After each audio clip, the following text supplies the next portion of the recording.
Bonsoir tout le monde, me voici de retour pour une vidéo sur les manipulateurs, surtout pervers on va dire.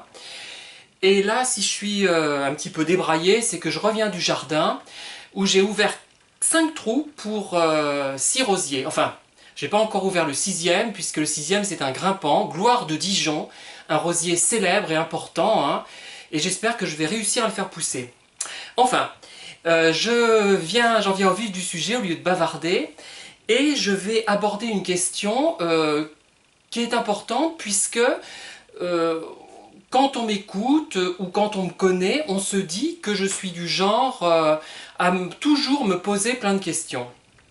Alors c'est un peu vrai, pourquoi? Parce que déjà j'écris, j'en ai écrit beaucoup de livres sur différents thèmes, forcément je m'interroge sur le contenu, sur la manière de le présenter, sur les thématiques, sur plein de choses qui concernent un livre, que ce soit une nouvelle, un roman, un livre à caractère historique de vulgarisation, que ce soit un livre de photos sportives ou non sportives, que ce soit des textes qui renvoient à des souvenirs, il faut se poser des questions.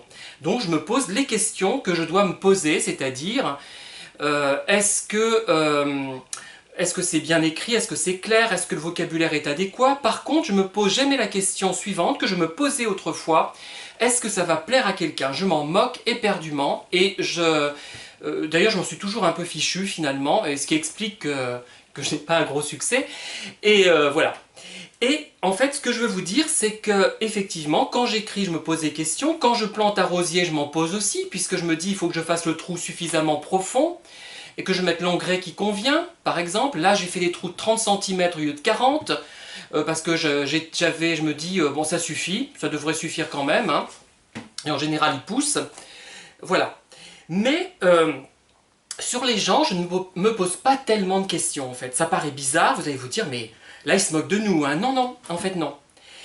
J'ai plusieurs amis auxquels je pense, alors une poétesse, Noël de Certaines par exemple, en ce moment, eh bien je me pose pas tellement de questions sur elle, à part que je me demande, vraiment il faudrait que je remette ces poèmes en vidéo, que je les lise, mais que je sois bien inspiré pour le faire, et que je les mette donc en valeur. Mais je ne me pose pas de questions sur ce qu'elle pense, sur ce qu'elle... sur son mode de fonctionnement vis-à-vis de moi, tout ce qu'elle peut me dire. Dans ce qu'elle me raconte, il y a 99% des propos qui ne me perturbent pas. Parfois, elle me fait m'interroger sur certaines problématiques, certaines questions, mais ça ne va pas plus loin.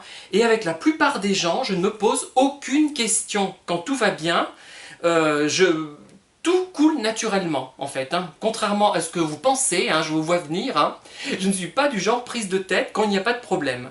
Que ce soit avec des collègues, avec des amis, avec la famille, si je me pose des questions, c'est qu'il y a un problème. Alors le problème est plus ou moins important, plus ou moins long à résoudre, mais une fois qu'il est résolu, que j'ai compris de quoi il retournait, eh bien tout rentre, si je puis dire, à la normale, avec les problèmes qui parfois restent, qui sont insolubles. Voilà. Et quand je me pose des questions de façon récurrente, de façon permanente sur des personnes, eh bien, ce sont soit des gens, je dirais, qui souffrent d'une pathologie mentale, qui sont par exemple autistes, qui sont schizophrènes. Et là, quand j'ai identifié le problème, je ne me pose plus de questions et je gère, si je puis dire, la relation telle qu'elle est, ou alors je la laisse tomber, parce que je ne suis pas un saint non plus. Moi, j'ai aussi, moi, j'ai envie que ma relation, d'en tirer parti. Contrairement à ce qu'on raconte, les victimes de pervers narcissiques ne sont pas complètement dans l'altruisme. Elles sont aussi centrées sur elles. Moi, je suis aussi centré sur moi-même. Faut pas raconter des choses un peu inexactes. Et je reviendrai là-dessus dans une autre vidéo. C'est pas le sujet. Et alors, donc ces gens, soit schizophrènes, soit autistes, je cite ces deux cas puisque je les ai rencontrés. Et les autres, qu'est-ce que c'est comme catégorie de personnes? Ce sont des personnes généralement que je soupçonne d'être manipulatrices. Et je peux vous assurer que quand tout va bien avec une personne, je ne me pose pas de questions. Je ne mets vraiment aucune. J'ai peut-être tort d'ailleurs. Il y a des cas où je devrais peut-être me poser des questions, mais non, non, rien. Et j'ai l'air de psychologiser tout le temps. Mais en fait, ce problème-là est venu surtout avec les pervers, avec les manipulateurs, et avec les gens qui vraiment m'imposent des relations qui m'ennuient profondément. C'est-à-dire qu'ils sont bien gentils, mais ils n'ont rien à me raconter à part la pluie et le beau temps. Mais là, bon, ça c'est plutôt mon humeur qui fait que certains jours j'ai du mal à assumer ce genre de conversation, si on peut appeler ça une conversation. Bon, tant que si ça va plus loin, c'est très bien, hein, ça peut être une accroche simplement. Voilà, tout ce que je peux vous dire, c'est que si je parle beaucoup de quelqu'un, et si ce quelqu'un ne souffre pas d'une pathologie, on va dire mentale, eh bien, ce sont des personnes manipulatrices, et si j'en suis au point de rêver à elles, oui, et de rêver, comme je vous l'ai raconté dans une autre vidéo, d'en parler avec d'autres aussi. Hein. Quand j'en parle beaucoup, quand je pose des questions à d'autres gens, à des collègues, à des personnes que je connais, qui ne me répondent pas d'ailleurs parfois, parce qu'ils ne voient pas forcément où je veux en venir, et ils croient que je les manipule en fait. Ils ont peur de dire quelque chose, d'exprimer quelque chose qui va les mettre en difficulté si je répète l'information. Mais ça ne serait pas le cas, mais bon voilà. Et là, j'ai besoin de chercher, de comprendre. Et si j'ai besoin de chercher et de comprendre, si c'est dans un livre, c'est que je m'interroge sur un thème historique et qu'il me manque des informations historiques, par exemple. Si je cherche à comprendre, à améliorer, c'est parce que mon style ne me plaît pas à tel endroit et que je veux l'améliorer, donc je vais chercher du vocabulaire, m'inspirer d'un texte déjà écrit, non pas pour le parodier, non pas pour le plagier, mais pour voir un peu comment un auteur qui écrit dans le même genre que moi fonctionne, exprime les choses, et j'essaie de voir si je peux pas m'en inspirer sans le plagier. Voilà, ça c'est rare d'ailleurs, hein. En général je me base sur mon propre avis.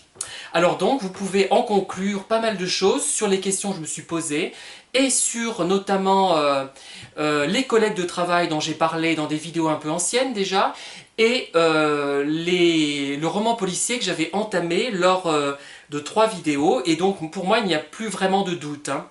Et j'ai déjà fait mon diagnostic, hein, si je puis dire, et voilà. Je ne me poserai pas autant de questions, je ne chercherai pas à en parler à vous-même et à d'autres si les situations n'étaient pas problématiques. Je ne suis pas quelqu'un, contrairement à ce que vous pouvez penser, je sais, ne riez pas, hein, ne riez pas, je ne suis pas quelqu'un de très compliqué en fait. Voilà. Et si je le suis, c'est qu'il y a une raison. Voilà. Et là, dans ces vidéos, je parais peut-être complexe parce que j'aborde des thématiques qui me tiennent à cœur, que j'ai envie de faire partager, puisqu'il faut faire partager tout ça, parce que je crois qu'il y a des gens qui sont encore dans l'ignorance de ce genre de fonctionnement. Hein. Et je m'en suis rendu compte il n'y a pas très longtemps. Il y a beaucoup de gens qui ne connaissent rien au sujet, qui sont confrontés à des personnes perverses, leur mari, leur conjoint, des membres de leur famille, des collègues de travail, et qui ne comprennent pas ce que c'est. Voilà, merci de m'avoir écouté, et à très bientôt. Je vais faire une autre vidéo juste après celle-là. Au revoir.